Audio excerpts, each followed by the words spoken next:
Somebody will like to recite?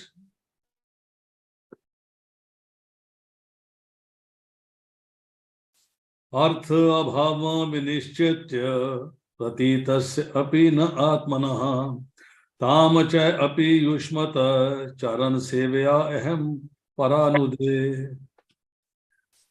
बात पढ़ता हूं। किंतु परम प्रिय महानुभाव, मैं आपका आभारी हूं, क्योंकि अब मैं समझ सकता हूं कि यद्यपि भौतिक संसार वास्तविक प्रतीत होता है, किंतु ये नितांत निसार है। मुझे विश्वास है कि आपके चरणों की सेवा से इस मिथ्या मनोकल्पना का परित्याग करना मेरे लिए संभव हो जाएगा। Now, somebody will come, repeat the translation in Hindi and English, then read the comments. Hare Krishna. Translation. But my dear sir, I am obliged to you, because now I can understand that this material manifestation is without substance, although it appears real. I am confident that by serving your feet, it will be possible for me to give up the false idea.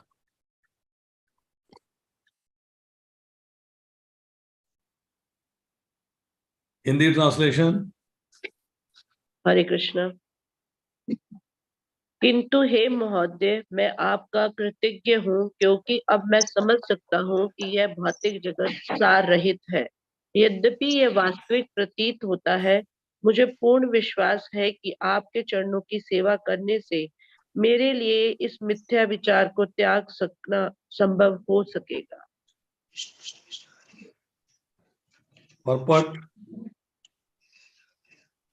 तात्पर्य शीला प्रभुपाद जी के द्वारा शीला प्रभुपाद जी की जय।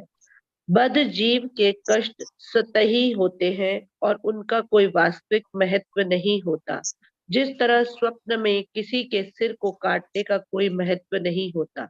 यद्यपि ये कथन सैद्धांतिक रूप में अति सत्य है, फिर भी सामान्य व्यक्ति या आध्यात्मिक पद के नव जिज्ञासु के लिए इसकी अनुभूति कर पाना अतीव कठिन है। किंतु श्री मैत्री मुनि जैसे महान अध्यात्मवादियों के चरणों की सेवा करने से तथा उनकी निरंतर संगति करने से मनुष्य इस मिथ्या विचार को त्याग सकता है कि आत्मा को भौतिक क्लेश भोगना पड़ता है। हरे कृष्ण।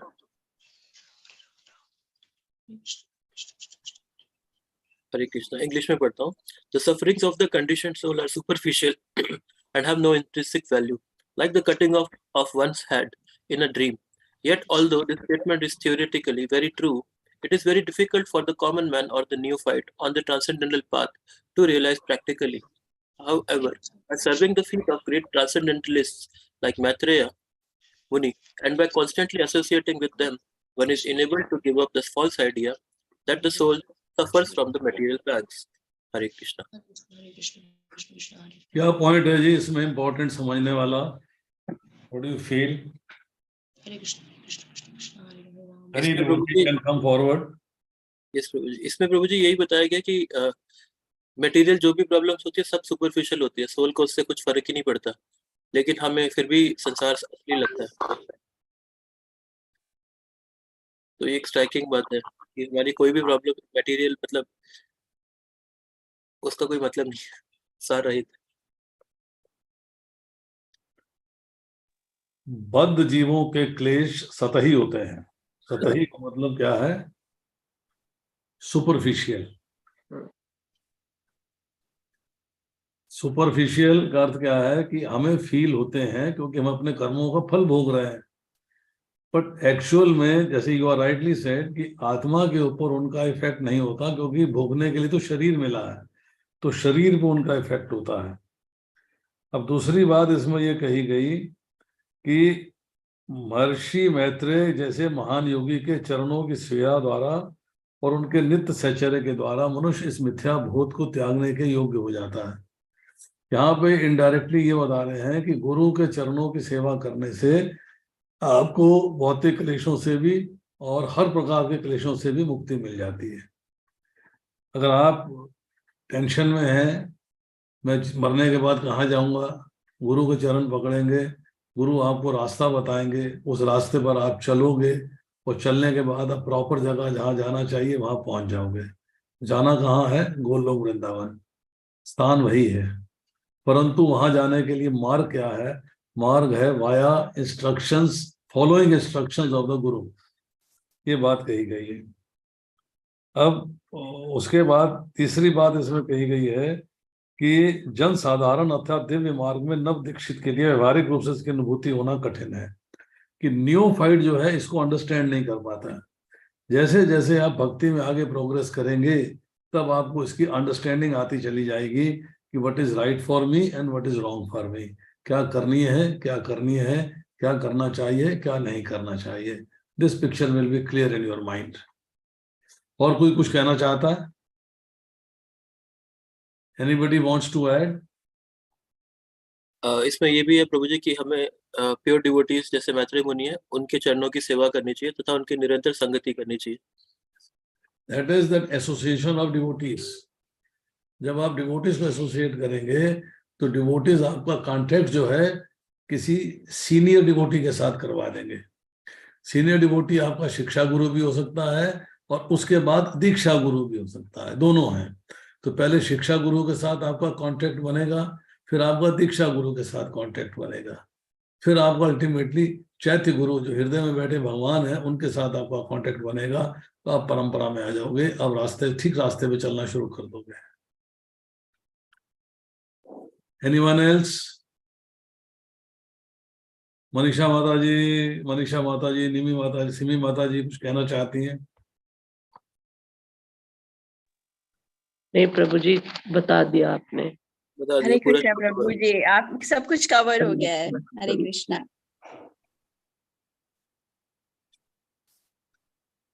चलिए ठीक है, नेक्स्ट श्लोक पे पढ़ते हैं। अगला श्लोक पढ़ते हैं। कोई डिवोटी रिसाइट करना चाहेंगे? We have 20 devotees online. Hare Krishna.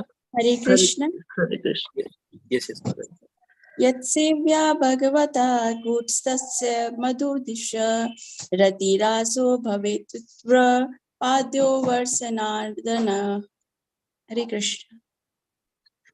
Yes, अनुवाद पढ़िए माता जी। जी। By serving the feet of the spiritual master, one is enabled to develop transcendental ecstasy in the service. प्रभु जी थोड़ा सा मूव करेंगे। इन द सर्विस के बाद मैं पढ़ नहीं पा रही सॉरी। ट्रांसलेशन में। Varun Prabhu ji, in the service of personality of Godhead who is the unchange, बस बस Prabhu ji, thank you. Personality of Godhead who is the unchangeable enemy of the Madhu demon and whose service vanquishes one's material distresses. Hare Krishna. Hindi अनुवाद। गुरु के चरणों की सेवा करने से मनुष्य उन श्री भगवान की सेवा में दिव्य भावानुभूति उत्पन्न करने में समर्थ होता है जो मधु असुर के कूटस्थ शत्रु हैं और जिनकी सेवा से मनुष्य के भौतिक कलेश दूर हो जाते हैं। हरे Krishna. Yes. Anybody wants to say? तात्पर्य पढ़िए। परपट पहले पढ़ते हैं, हिंदी बाद में पढ़ेंगे।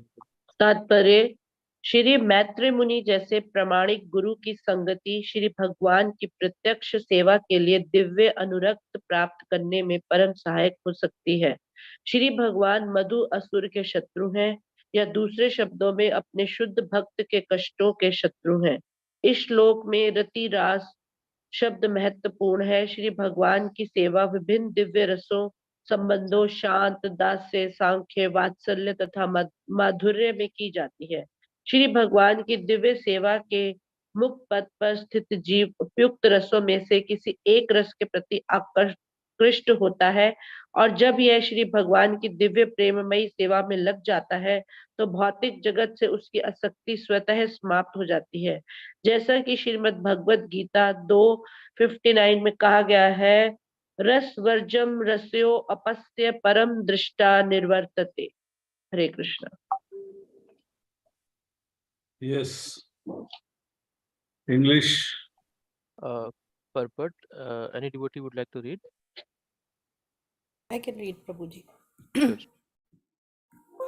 The association of a bona fide spiritual master like the sage Maitreya can be of absolute help in achieving transcendental attachment for the direct service of the Lord. The Lord is the enemy of the Madhu demon, or in other words, he is the enemy of the suffering of his pure devotee. The word Rati Rasa is significant in this verse. Service to the Lord is rendered in different transcendental mellows relationships: neutral, active, friendly, parental, and conjugal.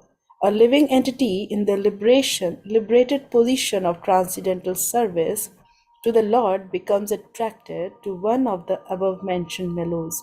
And when one is engaged in transcendental loving service to the Lord, one's service attachment in the material world is automatically vanquished. As stated in Bhagavad Gita 2.59, Rasa Vrajan, Raso Pai Asya Param Dristava Nivartate. Hare Krishna. Yes, Mataji, realizations. कौन बोलेगा? हरे कृष्णा प्रभु जी। Yes माताजी बोलिए। प्रभु जी, इस श्लोक में जो बताया गया है ये है कि मैत्री मुनि जैसे प्रामाणिक गुरु, मतलब अगर हमारा कोई प्रामाणिक गुरु होता है तो उसकी अगर हम चरण सेवा करते हैं, उनकी उनको फॉलो करते हैं, तो उनके द्वारा हम भगवान की तरफ आसक्त हो सकते हैं। भगवान का एक्चुअल स्वरूप क्या है, भगवान के बारे में अपने गुरु के द्वारा ही हम जान सकते हैं, और गुरु के द्वारा ही, गुरु की कृपा से ही हमें ठाकुर जी के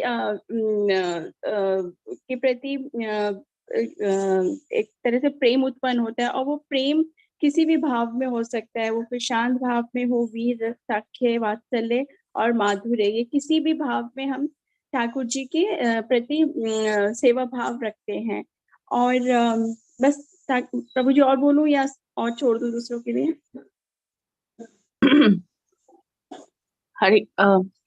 हरे कृष्णा प्रभु जी, मैं इसके बारे में कुछ कहना चाहती हूँ। माता जी नाम बताइए अपना। भावना। दंडवत प्रणाम प्रभु जी। बोलिए बोलिए। इसमें प्रभु जी ये कहते हैं कि जब भी हम किसी के प्रति कोई भी हम एक संबंध जुड़ता है तो वो संबंध का एक बेस होना चाहिए। तो वो हम जैसे मैत्रेय मुनि के जैसे गुरु जो होते हैं, उनके सानिध्य में जब हम ईश्वर सेवा की, ईश्वर के प्रति अग्रसर होते हैं या उनका ध्यान करते हैं, या वो हमारे एक जीवन का लक्ष्य बन जाते हैं, तो उसका there are different ways wherein one can get connected. It could be a relationship of parental love, it could be a conjugal love, it could be a friendly love.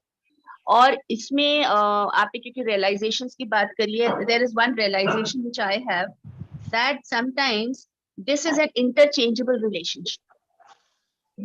Sometimes जब जिस भाव में हम होते हैं और जिस तरह की मटेरियलिस्टिक वर्ल्ड में हमारे पास समस्याएं आती हैं और हम ईश्वर की तरफ रुख करते हैं, तो वो एक इंटरचेंजेबल होता है प्रभु जी।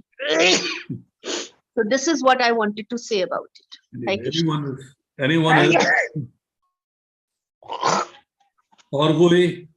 एक ही पॉइंट रह गया हरे कृष्णा प्रभु जी, कि जब हम भगवान की किसी भी रस में सेवा करते हैं तो हमारे जो इस जगत के भौतिक जगत से हमारी जो अटैचमेंट है वो कम होती जाती है, खत्म हो जाती है, और हम भगवान के को प्राप्त करने में उनके नजदीक ज्यादा जाते हैं। हमारे सारे कलेश हमें महसूस नहीं होते, खत्म क्या होते हैं कि हम उसे सहन कर लेते हैं।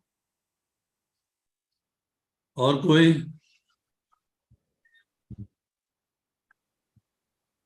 चलिए, महर्षि मैत्रेय जैसे प्रामाणिक गुरु का साक्षात्कार। यहाँ एक कोट है कि प्रामाणिक गुरु के साथ जब आपका संबंध स्थापित हो जाता है, तब आप श्री कृष्ण की प्रत्यक्ष सेवा के लिए दिव्य अनुराग, Divya means transcendental attachment, attraction मिलनी शुरू हो जाती है। That is the process goes via association of devotees, again जैसे मैंने पहले बताया, then up to your spiritual master. अब इसके बाद यहाँ बताया जा रहा है कि भगवान के साथ संबंध, तो हमने बड़ी क्लियरली डिफाइन किया है। प्रभुपाद जी लिखते हैं भूमिका के अंदर, भगवान के साथ 5 प्रकार का संबंध हो सकता है: निष्क्रिय अवस्था में, सक्रिय अवस्था में, सखा रूप में, माता पिता के रूप में, दाम्पत्य प्रेमी के रूप में। Means you can have relationship any form. That is up to you that how do you want to please Krishna. अगर आपने लड्डू गोपाल रखे हुए हैं तो आपको जो है बच्चे की तरह उनके प्रति मोह हो जाता है, वात्सल्य आता है उनके प्रति, छोटा बालक है, इसकी केयर लेनी चाहिए, वगैरह वगैरह वगैरह। तो इसी तरीके से जब जिस भाव में आप आ जाते हो, उसी भाव में भगवान सेवा स्वीकार कर लेते हैं। पर हमारा आज का भाव क्या है? कृष्ण स्वरूप नित्य कृष्णदास। हमारा आज का स्वरूप है कि हम भगवान के नित्य दास के रूप में हैं। तो सेवक नहीं, मैं सेवक।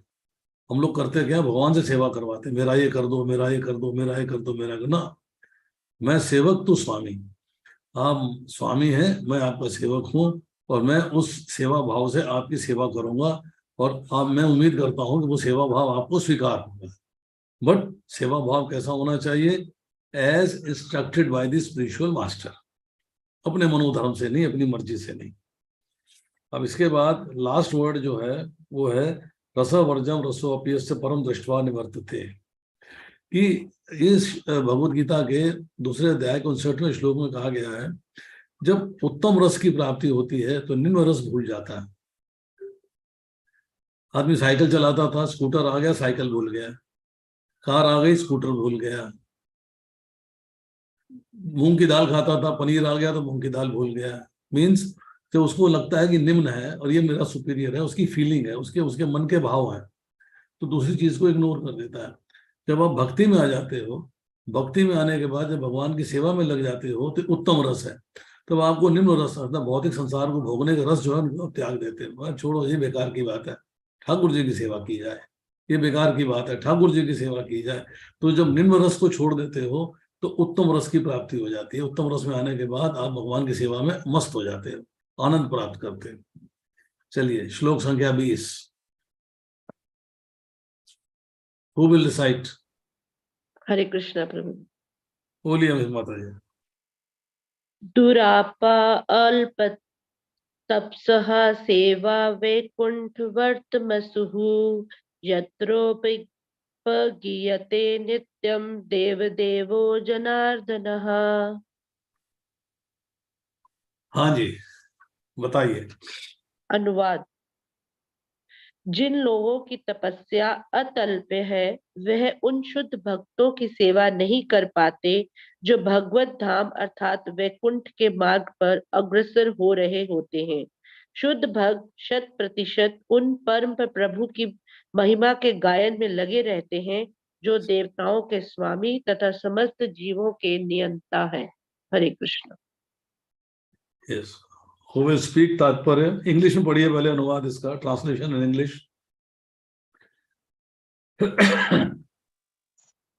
Hare Krishna. Translation: Persons whose austerity is meager can hardly obtain the service of the pure devotees who are progressing on the path back to the kingdom of Godhead, the Vakunthas.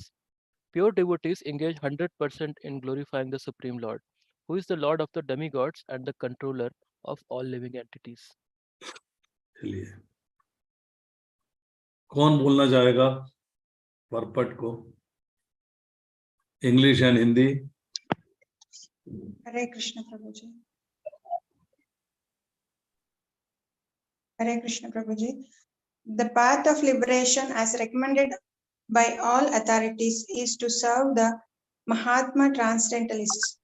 As far as Bhagavad Gita is concerned, the Mahatmas are the pure devotees who are on the path of Vaikuntha, the kingdom of God, and who always chant and hear the glories of the Lord rather than talk of dry,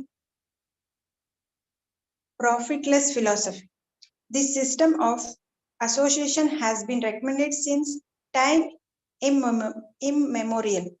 But in this age of quarrel and hypocrisy, it is especially recommended by Lord Sri Chaitanya Mahaprabhu. Even if one has no assets of favorable austerity, if he nevertheless take shelter of the Mahatmas who are engaged in chanting and hearing of glories of the Lord, he is sure to make progress on the path back home, back to Godhead. Hare Krishna. Yes. Hindi. हरे कृष्ण। जैसा कि समस्त अधिकारियों ने संस्तुति की है, मुक्ति का मार्ग महात्मा जनों की सेवा करना है। जहां तक भगवद गीता का संबंध है, महात्मा जन वे शुद्ध भक्त हैं जो ईश्वर के धाम वैकुंठ चलते हैं और जो शुष्क लाभ रहित दर्शन की बातें ना करके भगवान की महिमा का सदैव कीर्तन तथा श्रवण करते हैं। संगति की यह प्रणाली सनातन से संस्तुत होती आई है, किंतु इस कलह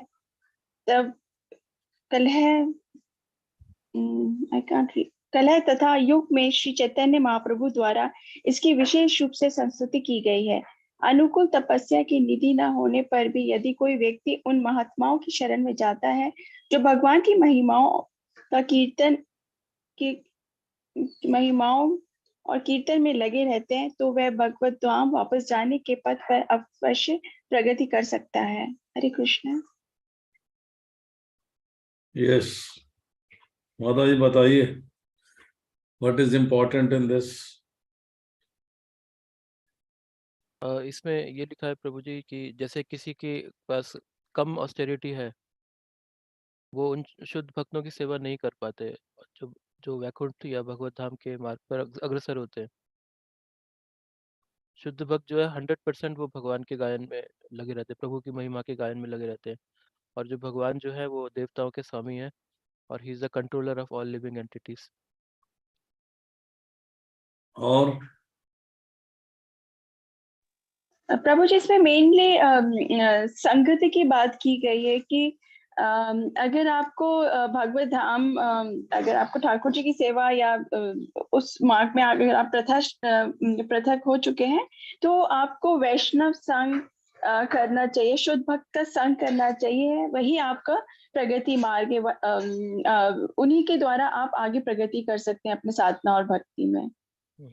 प्रभु जी तात्पर्य में और अच्छा लिखा हुआ है, प्रभुपाद जी ने एक्सप्लेन किया है कि अनुकूल तपस्या की निधि, जो कि मतलब ट्रांसलेशन में लिखा है कि वो ज्यादा नहीं कर पाते सेवा, वहाँ पे तात्पर्य में लिखा है कि निधि ना होने पर भी यदि कोई उन व्यक्ति उन महात्माओं के शरण में जाता है जो भगवान के श्रवण कीर्तन में लगे रहते हैं, तो वो भी भगवत धाम जाने के पथ पर अवश्य प्रगति कर सकता है। मेरे हिसाब से तो यहाँ पे संतों के बारे में कहा गया है। भक्तों के बारे में तो कहा ही गया शुद्ध भक्त, लेकिन जो संत होते हैं वो बिल्कुल आसक्ति से परे होते हैं। उनके अंदर कोई भी मोह माया हर चीज़ उन्होंने छोड़ रखी होती है, तो वो सही मामले में शुद्ध भक्त कहलाए जाते हैं। और अगर इसी में कहा गया, अगर उन शुद्ध भक्तों की, उन संतों की सेवा की जाए और उनसे ज्ञान लिया जाए और उनकी चरणों की सेवा में हम लगे, तो ये हमारे लिए हम जो है आसानी से भगवत धाम जाने के कृपा हम पे भी हो सकती है। मेरे को तो ऐसी समझ आया। हरे कृष्ण। कौन बोल रहा? ऋतु। हाँ जी, Ritu Mata ji, very nice, thank you very much. इसमें संत में और शुद्ध भक्त में आपने डिफरेंशिएशन कर दिया है। भक्त कौन है और शुद्ध भक्त कौन है? Let us clarify this. भक्त वो है जो कि भक्ति के मार्ग पर प्रोग्रेस कर रहा है, बढ़ रहा है आगे, means progressing in Krishna consciousness. शुद्ध भक्त वो है जो प्रोग्रेस कर चुका है, अब वो परफेक्शन की स्टेज में आ गया है। तो अगर हिंदी में इसको बोलेंगे तो एक है साधक और एक है सिद्ध। जो प्रोग्रेस कर रहा है, जो साधक की स्थिति में है, उसके मन में अभी भी सूक्ष्म कामनाएं विराजमान हैं, डिजायर्स हैं। परंतु जो शुद्ध भक्त हो गया है, जो प्योर पाथ पे चल रहा है, उसके मन के अंदर डिजायर्स खत्म हो गई हैं। और जिस व्यक्ति की डिजायर्स खत्म हो गई हैं वो संत है। मीन्स शुद्ध भक्त और संत एक ही है। भक्त में और संत में फर्क हो सकता है कि भक्त अभी बिगनर है, आस्ता आस्ता प्रोग्रेस कर रहा है। संत जो है सेंटली क्वालिटीज आ गई हैं, वो तो परफेक्ट हो चुका है। नंबर एक। नंबर दो कि आप स्कूल में भी जाते हो तो टीचर्स का संग करते हो। टीचर्स वो है जो कि गवर्नमेंट ने या आपके स्कूल के अथॉरिटीज ने उनकी क्वालिफिकेशन देखते हुए अपॉइंट किए हुए हैं। आप उनका संग करते हो, और उनका संग करने के बाद आप सीखते हो, क्लास दर क्लास ऊपर चढ़ते चले जाते हो। Ultimately you come to a stage जब आपने पूर्ण ज्ञान प्राप्त कर लिया है, मतलब बीए कर लिया है, बीकॉम कर लिया है, एमए कर लिया है, एमकॉम कर लिया है, पीएचडी कर लिया है, एमबीए कर लिया है, इंजीनियरिंग कर ली है, डॉक्टरी कर ली है, मतलब आप ग्रेजुअली प्रोग्रेस करते चले जा रहे हो। This is what you get. Similarly उस प्रोग्रेस करने के लिए आपको क्या चाहिए? Hard work. Number 1, follow the principles seriously and sincerely. जो टीचर ने आपको गाइडेंस दिया है उसके प्रिंसिपल्स आपको फॉलो करने हैं, सीरियसली फॉलो करने हैं, सिंसियरली फॉलो करने हैं। अब आप भगवान को प्राप्त करना चाहते हो, भगवत धाम में प्रवेश करना चाहते हो, then who is to guide you? Who is the guide? तो guide is only a person who is in disciplic succession, number 1, who has got all the saintly qualities, number 2, वो आपको गाइड करेगा। वो गाइड करने के बाद क्या है कि आपको हार्डवर्क करना पड़ेगा। हार्डवर्क का मतलब है तपस्या। तपस्या करनी पड़ेगी, अपने आप को प्रतिकूल परिस्थितियों में डालना पड़ेगा कि तपस्या करके आप उस स्टेज पे पहुंच जाओ। तो आपको उन सेंटली व्यक्तियों की शरण लेनी पड़ेगी। यस प्रभु जी, महाराज आप मुझे बताइए मेरे लिए क्या इंस्ट्रक्शन है, and then you are committed to it. You are committed to it. Like a student wants to get 98% marks, तो ये आस्क हिज टीचर कि सर मुझे बताइए 98% नंबर कैसे आएंगे? टीचर बताता है ऐसे ऐसे करना पड़ेगा। Sir I commit to it, yes I will do it. अगर आप कमिटमेंट नहीं करोगे तो 98-99% नंबर नहीं आएंगे आप पे। कमिटमेंट चाहिए आपको। कमिटमेंट किसको करी है आपने? पेरेंट्स को करी है, ब्रदर सिस्टर को करी है, टीचर को करी है। You have committed and then you follow and then you get 98-99% marks, 100% marks. Similarly here जब आप जो है जो सेटली क्वालिटीज के लोग हैं, जो शुद्ध भक्त हैं, उनकी शरण ग्रहण कर लेते हो, तो आप उनके इंस्ट्रक्शंस पे चलते हो strictly, seriously and sincerely, then you reach back to God at. जब बैकुंठ धाम जा सकते हो। Anyone else wants to add something? Prabhuji, I have a question. Yes. So my question is that it means that between सिद्ध and साधक, जो गृहस्था में रहते हैं, जिसका भी परिवार है, बच्चे हैं, तो वो तो सिद्ध अभी हो ही नहीं सकता। क्यों नहीं हो सकता? वो अपनी डिजायर्स को, उसका वो कहता है ना at the end of the day, मेरा बेटा, मेरी बीवी, मेरा हस्बैंड करता ही है ना, तो उसका तो मोह उस तरफ है, तो वो तो अभी भक्ति, केवल भक्ति है, वो तो सिद्ध हो ही नहीं सकता। प्लीज हियर एक सिंपल सा प्रोसेस है। आपने अपने घर के अंदर डीटी इंस्टॉलेशन कर दिया, चाहे छवि रख दी, फोटो रख दी भगवान की, एक छोटा सा मंदिर बना दिया, फोटो रख दी और उस फोटो की सेवा पूजा अर्चना करनी शुरू कर दी, तो आपका घर मंदिर में कन्वर्ट हो गया। अब उस घर को चलाने के लिए, उस मंदिर में भगवान की सेवा करने के लिए आप जो भी डिजायर करते हो, जो आपके भौतिक सुखों के प्रति नहीं है, आपकी एंजॉयमेंट के लिए नहीं है, वो भगवान की सेवा के लिए है, तो सारी की सारी डिजायर जो है आध्यात्मिक हो जाती हैं, स्पिरिचुअल हो जाती हैं।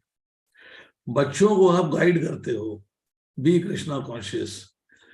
16 माला नहीं कर सकते, 1 माला करें, 2 माला करें, करता शुरू करते हैं ना। भगवान में विश्वास तो रखते हैं, भगवान का भोग तो स्वीकार करते हैं प्रसाद के रूप में।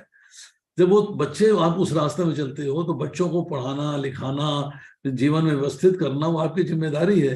तो वो आपकी सारी की सारी डिजायर जो हैं वो भौतिक ना होकर आध्यात्मिक हो जाती है, क्योंकि बच्चों को भी भगवान के मार्ग में ले जाया जा रहा है। अब जब आप करते हो कि मैं भगवान तो आउट कर दिए मैंने, भगवान मेरी लिस्ट में है ही नहीं कहीं भी, और मेरी तो भौतिक डिजायर है मेरा बच्चा एमबीए, अरे मेरा बच्चा एमबीए बने, एमबीए बन के बच्चे को मैंने पढ़ाना है, लिखाना है, हॉस्टल भेजना है, कॉलेज भेजना है। I have to earn for him, earn for her. और वो मैं बच्चे को गाइड करती रहती हूँ कि बच्चे ऐसा है कि आपको भगवान की सेवा में लगना है। एमबीए करने के बाद जितनी मैं कर रही हूँ उतनी आपको परिवार भी चलाना है और भगवान की सेवा भी करनी है। तो आप हौले हौले हौले हौले आपकी डिजायर समाप्त होती जाएंगी भौतिक संसार के प्रति, और आप सिद्ध की स्थिति में आ जाओगे। सिद्ध की स्थिति में आने का मतलब नहीं भगवे कपड़े पहने और अब सिद्ध हो गए आप। सिद्ध की स्थिति क्या है? अम्बरीश महाराज थे, सिद्ध थे, राज थे, राजा थे, राजा के सारे कर्तव्य करते थे, सारे कार्य करते थे, बट उनके शरीर की हर इंद्रिय भगवान की सेवा में थी। आंखों से भगवान के दर्शन करते थे, चरणों से लेकर सर सुबह था ना, और मुंह से उसमें मैंने भगवान देख का लिया कीर्तन था करते थे, इनका। मुख से भगवान का कीर्तन करते थे, भगवान का प्रसाद ग्रहण करते थे, नाक से फूलों की गंध लेते थे, पैरों से चल के मंदिर तक जाते थे। तो वो सिद्ध की स्थिति में आ जाएंगे। ग्रेजुअली आपकी अपनी पर्सनल डिजायर्स खत्म होती जाएंगी। अब पर्सनल डिजायर्स का खत्म होना ही तो सिद्ध की स्थिति में आना है। अब परिवार को चलाने की डिजायर थोड़ा खत्म कर दोगे, हाँ उनको कृष्णा कॉन्शियसनेस के मार्ग में लगाना है, ये अपना कर्तव्य समझ के, अपनी ड्यूटी समझ के उसको चलाना है। यस भगवान, आपने मुझे भौतिक संसार के अंदर गृहस्थ आश्रम दिया है, गृहस्थ आश्रम मुझे संतान दी है, मुझे पति दिया है, सास दिए हैं, ससुर दिए हैं, माता दिए हैं, पिता दिए, सब दिए हैं। सबके साथ यथा योग्य संबंध रखते हुए मेरा केंद्र बिंदु आप हैं, मेरी केंद्र में आप है। मेरी पर्सनल डिजायर कोई नहीं है। I don't want to enjoy this personal desires. मेरी डिजायर एक ही है कि जो भी कार्य करूं आपकी सेवा पे केंद्रित हो। आपको मोबाइल चाहिए, you want a mobile, yes you have it, but उसको हमने अपनी किटी पार्टी के लिए, क्लब जाने के लिए, होटल जाने के लिए, मौज मिलने के लिए, गंद भला देखने के लिए यूज नहीं करना है। आपने करना है प्रीचिंग करने के लिए, आपस में संबंधियों को मैसेज ट्रांसलेट करने के लिए। वो भी मैसेज के अंदर कृष्णा कॉन्शियसनेस आपने साथ में सन्निहित रहनी चाहिए। आपकी सब आप गृहस्थी में रहते हुए सिद्ध बन जाओगे। ये नहीं है कि सिद्ध होने के लिए आपको भगवे कपड़े धारण कर रहे हैं। ठीक है Prabhu ji, very well said, thank you so much. चलिए, हरे कृष्णा। तो प्रभु जी, इससे फिर ये भी शिक्षा मिलती है कि बहुत ज्यादा कैरिड अवे नहीं होना चाहिए, अपनी ड्यूटीज पे भी देखनी चाहिए। बताइए आपके पास समय है कि समाप्त करें? समय है प्रभु जी, आज तो छुट्टी का दिन है और 8:30 भी नहीं हुए अभी। 8:30 तो बजने वाले हैं। मतलब 9 बजे तक जा सकते हैं इफ यू कैन, अदरवाइज आपके शेड्यूल के ऊपर है प्रभु। यहाँ पर जो है श्लोक के अंदर वैकुंठ की चर्चा हुई है। वैकुंठ मतलब वैकुंठ के आगे गोलोक वृंदावन, इनकी चर्चा हुई है। तो कुछ इसकी चर्चा करें आज। जी प्रभु जी, वंडरफुल। भगवान भगवत गीता में कहते हैं, न तत् भासते सूर्यो न शशांको न पावकः है, यद गतवा ही निवर्तन्ते तद धाम परमम मम। ये मेरा धाम, जिसको ना सूर्य प्रकाशित कर सकता है, ना चंद्रमा, ना अग्नि, ऐसा धाम है मेरा। स्वयं प्रकाश रोशनी है वहां पर। और उसकी क्वालिटी क्या है कि वहां पे पहुंचने के बाद जीव लौटकर इस संसार में नहीं आता। अब उन्होंने जो है परम धाम के बारे में चर्चा करी है। क्या संस्कृत का श्लोक है, उसका मैं हिंदी अनुवाद पढ़ देता हूं। जहां सूर्य नहीं तपता, जहां वायु नहीं बहता, जहां चंद्रमा नहीं प्रकाशित होता, जहां तारे नहीं चमकते, जहां अग्नि नहीं जलाता, जहां मृत्यु नहीं प्रवेश करती, जहां दुख नहीं प्रवेश करता, वहां जाकर योगी लौटते नहीं। वह सदानंद, परमानंद, शांत, सनातन, सदा कल्याण स्वरूप, ब्रह्मादि देवताओं द्वारा वंदित योगियों का ध्येय परम पद मेरा धाम है। तो भगवान अपने धाम के बारे में बता रहे हैं। इसके बाद चर्चा आती है श्रुति में, कठोपनिषद में चर्चा आ रही है। कठोपनिषद के साथ ही चर्चा आ रही है मुंडक उपनिषद में, उसके साथ ही चर्चा आ रही है श्वेताश्वर उपनिषद के अंदर। न तत्व सूर्यो भाति न चंद्र तारकम नेमा विद्युतो भाति को तो अग्नि तमेव भात मनुति तमेव भांत मनु भाति सर्वम तस्य भाषा सर्वमिदं भाति। अर्थात उस परम पूर्ण परम ब्रह्म परमात्मा को न सूर्य प्रकाशित कर सकता है, न चंद्रमा, न तारागण, न ही बिजली उसे प्रकाशित कर सकती है।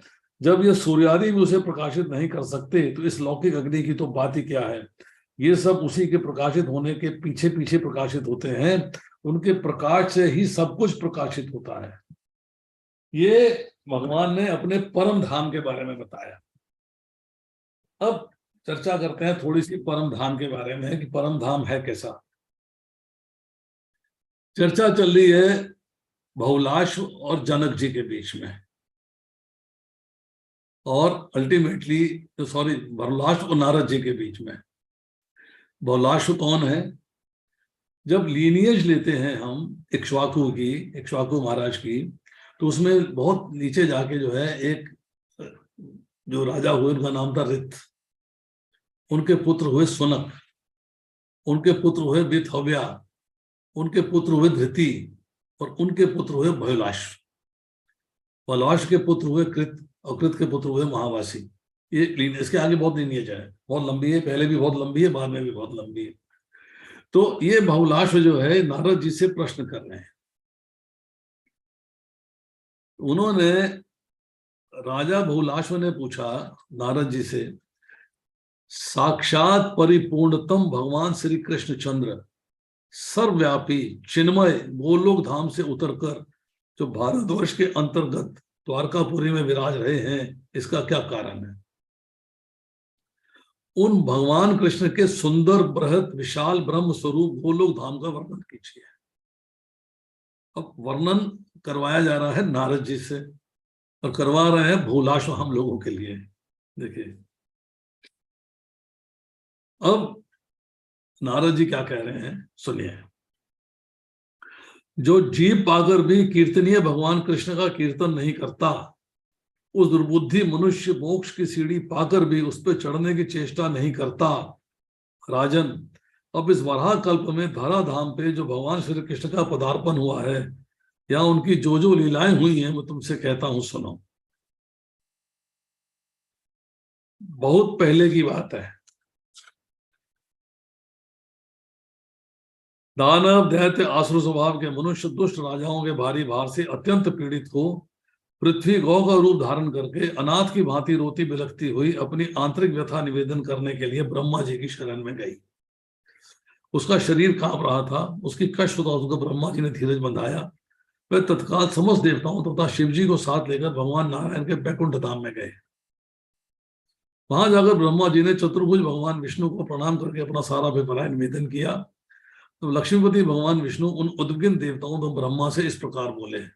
तो देखिए विष्णु जी कह रहे हैं, ध्यान दीजिएगा। श्री भगवान ने कहा, ब्राह्मण, साक्षात भगवान श्री कृष्ण ही अनगिनत ब्रह्मांडों के स्वामी, परमेश्वर, अखंड स्वरूप आदि देवातीत है। उनकी लीलाएं अनंत तथा अनिवर्चनीय हैं। उनकी कृपा के बिना यह कार्य पे कदापि सिद्ध नहीं होगा। इस कार्य को सिद्ध करने के लिए आपको भगवान कृष्ण की कृपा चाहिए, उसके बिना नहीं हो सकता है। अब तुम उन्हीं के अविनाशी तथा परम उज्जवल धाम में शीघ्र जाओ। ये विष्णु जी गाइड कर रहे हैं कृष्ण के धाम जाने के लिए। ब्रह्मा जी कहते हैं, ब्रह्मा जी का आंसर सुनिए। कहते हैं, प्रभु आपके अतिरिक्त कोई दूसरा भी परिपूर्णतम तत्व है? हम तो आप ही को परिपूर्णतम मानते हैं कि आप ही सबसे बड़े हैं। ये मैं नहीं जानता। यदि कोई दूसरा उत्कृष्ट परमेश्वर है तो मुझे उसके लोक का दर्शन कराइए। अब उनके लोक के दर्शन करना चाहते हैं। कहते हैं ब्रह्मा जी ने जब ये कहा तो भगवान विष्णु ने संपूर्ण देवताओं सहित ब्रह्मा जी को ब्रह्मांड के शिखर पर विराजमान गोलोक धाम का मार्ग दिखाया। भगवान विष्णु मार्ग दिखा रहे हैं। वामन भगवान के पैर के बाएं अंगूठे से ब्रह्मांड के शिरोभाग का छेदन हो जाने से जो छिद्र द्रव हुआ, जैसे ब्रह्म धर्म नित्य अक्षर नीर से परिपूर्ण था, सब देवता उसी मार्ग से वहां से नियत जलयान द्वारा निकले और ब्रह्मांड के ऊपर पहुंचकर उन्होंने सब नीचे की ओर ब्रह्मांड को तूंबे की तरह देखा, जैसे एक टेंट होता है। इसके अतिरिक्त अन्य भी बहुत से ब्रह्मांड उसी जल में इंद्रायण फल के सदृश इधर उधर लहरों में लुढ़क रहे थे। ये सब देखकर देवताओं को विस्मय हुआ, वे चकित हो गए। वहां से करोड़ों योजन ऊपर 8 नगर मिले। उनके चारों ओर दिव्य चरा दीवारी शोभा बढ़ा रही थी और झुंड के झुंड रत्न आदि मय वृक्षों से उन पुरियों की मनोरमता बढ़ गई थी। वहीं ऊपर देवताओं ने विरजा नदी का सुंदर तट देखा, जिस पर विरजा की तरंगें टकरा रही थी। वह तट प्रदेश उज्जवल रेशमी वस्त्र के समान शुभ्र दिखाई देता था। दिव्य मणि में सोपानों से वह अत्यंत उद्भासित हो रहा था। तट की शोभा देखते और आगे बढ़ते हुए वे देवता उस उत्तम नगर में पहुंचे जो अनंत कोटि सूर्यों का ज्योति का महान पुंज प्राप्त होता था। मतलब वहां पे अनंत कोटि, मतलब करोड़ों सूर्य जो है वहां पर उसके बराबर रोशनी है। तट की शोभा देखते हुए देवता उस उत्तम नगर में पहुंचे जो अनंत कोटि सूर्यों के ज्योति का महान पुंज जान पड़ता था। उसे देखकर देवताओं की आंखें चौंधिया गई, वे उस तेज से पराभूत होकर जहां के तहां खड़े रह गए। तब भगवान विष्णु की आज्ञा अनुसार उस तेज को प्रणाम करके ब्रह्मा जी उसका ध्यान करने लगे। उसी ज्योति के भीतर उन्हें एक परम शांति में साकार धाम दिखा। उसमें परम अद्भुत कमल नाल के समान धवल वर्ण 1000 मुख वाले शेष नाग का दर्शन करके सभी देवताओं ने प्रणाम किया। राजन, उस शेष नाग की गोद में महान आलोकमय लोक वंदित गोलोक धाम का दर्शन हुआ, जहां धाम अभिमानी देवताओं के ईश्वर और गन्नाशीलों में प्रधान काल का भी कोई वश नहीं चलता। वहां माया भी अपना प्रभाव नहीं डाल सकती। मन, चित्त, बुद्धि, अहंकार 16 विकार तथा महत्व भी वहां प्रवेश नहीं कर सकते। 3 गुणों के विषय में तो कहना ही कहा। वहां कामदेव के समान मनोहर रूप, लावण्य शालिनी, श्याम सुंदर विग्रह श्री कृष्ण पार्षदा द्वारपाल का कार्य करती थी। तो द्वारपाल जो है भगवान के धाम की, वो भी जो है काम के समान है, मतलब काम रूप के समान है, अर्थात कामदेव के समान है। देवताओं के को द्वार के भीतर जाने के लिए उद्यत देकर उन्होंने मना किया, अब अंदर जा रहे हो, डोंट गो। तभी देवता बोले, हम सभी ब्रह्मा, विष्णु, शंकर नाम के लोकपाल, इंद्र आदि देवता हैं, भगवान कृष्ण के दर्शनार्थ आए हैं। नारद जी कहते हैं, देवताओं की बात सुनकर उन सखियों ने, जो कृष्ण की द्वारपालिकाएं थीं, अंतःपुर में जाके देवताओं की बात कह सुनाई। तब एक सखी जो शतचंद्रानना के नाम से विख्यात थी, जिसके वस्त्र पीले थे और हाथ में बैत की छड़ी लिए हुई थी, बाहर आई, उनसे अभिष्ट प्रयोजन पूछा कि आप कौन हो, कहां से आए हो, यहाँ पधारे हुए आप सब देवता किस ब्रह्मांड के निवासी हैं, शीघ्र बताइए, तब मैं भगवान श्री कृष्ण को सूचित करने उनके पास जाऊंगी। देवताओं ने कहा, हो, बड़े आश्चर्य की बात है, क्या अन्य ब्रह्मांड भी हैं? हम तो उन्हें कभी नहीं देखा। शुभ है, हम तो यही जानते हैं कि एक ही ब्रह्मांड है, इसके अतिरिक्त कोई दूसरा है ही नहीं। चंद्राना बोली, ब्रह्मदेव, यहाँ तो विरजा नदी में करोड़ों ब्रह्मांड इधर उधर लड़क रहे हैं, उनमें से आप जैसी पृथक देवता वास करते हैं। अरे, क्या आप लोग अपना नाम गांव तक नहीं जानते? जान पड़ता है आप कभी यहाँ आए नहीं, अपनी थोड़ी सी जानकारी में ही हर्ष से फूल उठे हैं। जान पड़ता है कभी घर से बाहर निकले ही नहीं। जैसे गूलर के फलों में रहने वाले कीड़े जिस फल में रहते हैं उसके सिवा किसी दूसरे को नहीं जानते, उसी प्रकार आप जैसे साधारण जन जिसमें उत्पन्न होते हैं, एकमात्र उसी को ब्रह्मांड समझते हैं। नारद जी कहते हैं, इस प्रकार उपहास के पात्र बने देवता चुपचाप खड़े रहे, नहीं तो मजाक बना रही है, कुछ ना बोल सके। उसे चकित देख भगवान विष्णु ने कहा, जिस ब्रह्मांड में भगवान कृष्ण गर्भ सनातन का अवतार हुआ है तथा त्रिविक्रम विराट रूपी वामन के नख से जिस ब्रह्मांड में विवर बन गया है, हम वहां निवास करते हैं, हम उस ब्रह्मांड से आए। नारद जी कहते हैं, ये विष्णु की बात सुनकर चंद्राना उनकी भूरी भूरी प्रशंसा करी, स्वयं भीतर चली गई, शीघ्र आई और सबका अंतःपुर में पधारने की आज्ञा देकर वापस चली गई। तदंतर संपूर्ण देवताओं ने परम सुंदर धाम गोलोक धाम का दर्शन किया। अब गोलोक धाम के दर्शन में तो भूमिका थी, गोलोक धाम कैसे पहुंचे, अब यह गोलोक धाम के दर्शन की बात आ रही है। अब वहां गोवर्धन नामक गिरिराज शोभा पा रहे थे, गोवर्धन जी वहां प्रेजेंट है। गिरिराज का वे प्रदेश उस समय वसंत का उत्सव मनाने वाली गोपियों और गौओं के समूह से घिरा था, कल्प वृक्षों तथा कल्पलताओं के समुदाय से सुशोभित था और रास मंडल उसे मंडित अलंकृत कर रहा था। वहां श्याम वर्ण वाली उत्तम यमुना नदी स्वच्छंद गति से बह रही थी। तो वहां पे यमुना जी भी हैं और गोवर्धन भी हैं। यमुना जी के तट पर बने कड़ों प्रसाद उसकी शोभा बढ़ाते हैं तथा उस नदी में उतरने के लिए वैदूर्य मणि की सुंदर सीढ़ियां बनी हुई हैं, सीढ़ियां बनी हुई हैं वैदूर्य मणि की। वहां दिव्य वृक्षों और लताओं से भरा हुआ वृंदावन अत्यंत शोभा पा रहा है। भली भांति के विचित्र पक्षियों, भ्रमरों तथा वंशीवट के कारण वहां की सुषमा और बढ़ रही है। वहां सहस्त्र दल कमलों के सुगंधित पराग को चारों ओर पुनः पुनः बिखेरती हुई शीतल वायु मंद गति से बह रही है। वृंदावन के मध्य भाग में 32 वनों से युक्त एक निज निकुंज है। 32 वन है उसके अंदर, चरा दीवारियां और खाइयां उसे सुशोभित कर रही हैं। उसके आंगन का भाग लाल वर्ण वाले अक्षय वृटों से अलंकृत है। पद्मराग आदि 7 प्रकार की मणियों से बनी दीवारें आंगन के फर्श पर बड़ी बड़ी शोभा पाते हैं। करोड़ों चंद्रमाओं के मंडल की छवि धारण किए करने वाले चंदोबे जो छत्र होते हैं उसको अलंकृत कर रहे हैं तथा उनमें चमकीले गोले लटक रहे हैं। फहराती हुई दिव्य पताकाएं एवं खिले हुए फूल मंदिरों एवं मार्गों की शोभा बढ़ा रहे हैं। वहां भ्रमरों के गुंजारव संगीत की सृष्टि करते हैं तथा मत मयूरों और कोकिलों के कलरव सदैव श्रवण गोचर होते हैं। वहां बाल सूर्य के सदृश कांतिमान अरुण पीत कुंडल धारण करने वाली ललाएं शत शत चंद्रमाओं के समान गौर वर्ण से उद्भासित होती हैं। पूरी जो है वहां पर जो बालिकाएं हैं वहां पर करोड़ों उपस्थित हैं। स्वच्छंद गति से चलने वाली वे सुंदरियां मणि रत्नमय विभूतियों में अपने मनोहर मुख को देखती हुई वहां के रत्न जड़ित आंगनों में भागती फिरती हैं। शीशे जो है मणि जड़ित रत्नों के बने हुए हैं। शीशे ऐसे आज की तरह के शीशे नहीं है, वो रत्नों के अंदर ही आपको अपनी छवि दिखाई देती है। उनके गले में हार और बाहों में कयूर शोभा देते हैं। नूपुरों तथा कर्दनी की मधुर ध्वनि वहां गुजरती है, गूंजती है। वे गोपांगनाएं मस्तक पर चूड़ामणि धारण किए रहती हैं। वहां द्वार द्वार पर कोटि कोटि मनोहर गौं के दर्शन होते हैं। ये गौएं दिव्य आभूषणों से विभूषित हैं और श्वेत पर्वत के समान प्रतीत होती हैं। सबकी सब दूध देने वाली तथा नई अवस्था की हैं। सुशीला सुरुचा सद्गुणवती हैं। सभी सवत्सा और पीली पूंछ की हैं।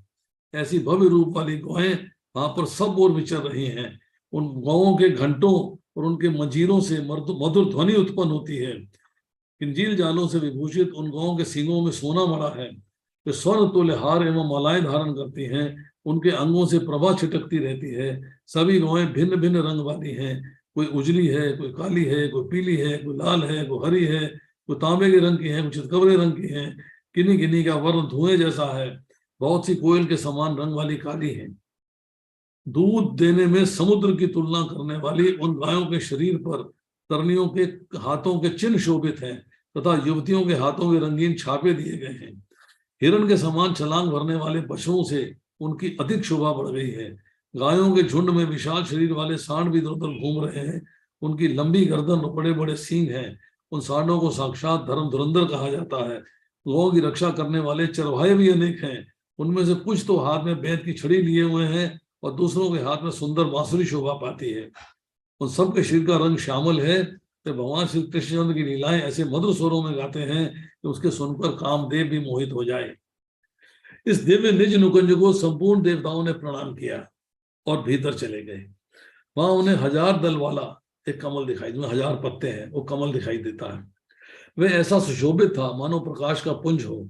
उसके ऊपर एक 16 दल का कमल है। 1000 पत्तों वाला के ऊपर एक 16 जो पत्तों वाला कमल है तथा उसके ऊपर भी 8 दल वाला कमल है। उसके ऊपर चमचमाता एक सुंदर सिंहासन है, उच्च सिंहासन है। 3 सीढ़ियों से संपन्न वह परम दिव्य सिंहासन कौस्तुभ मणियों से जटित होकर अनुपम शोभा पाता है। उसी पर भगवान कृष्णचंद्र श्री राधिका जी के साथ विराजमान है। ये गोलोक वृंदावन है।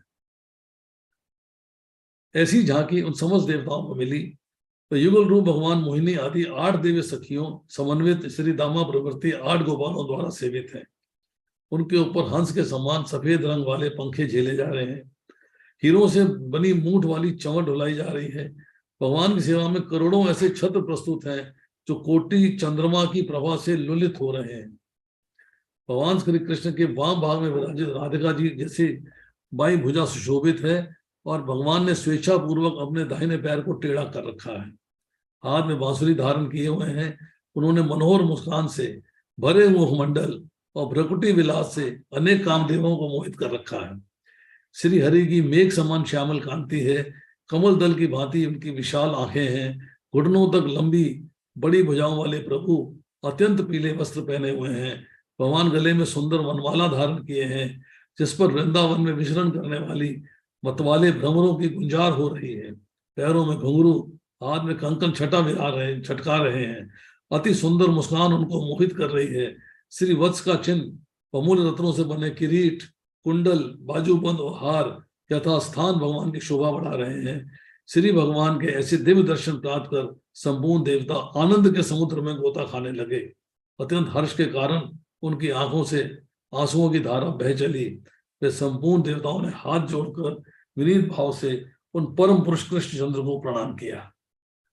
ये तो हुआ अब गोलोक वृंदावन का टोटल वर्णन। अब थोड़ी सी इसके बाद चर्चा है कि भगवान का प्राकट्य कैसे हुआ है।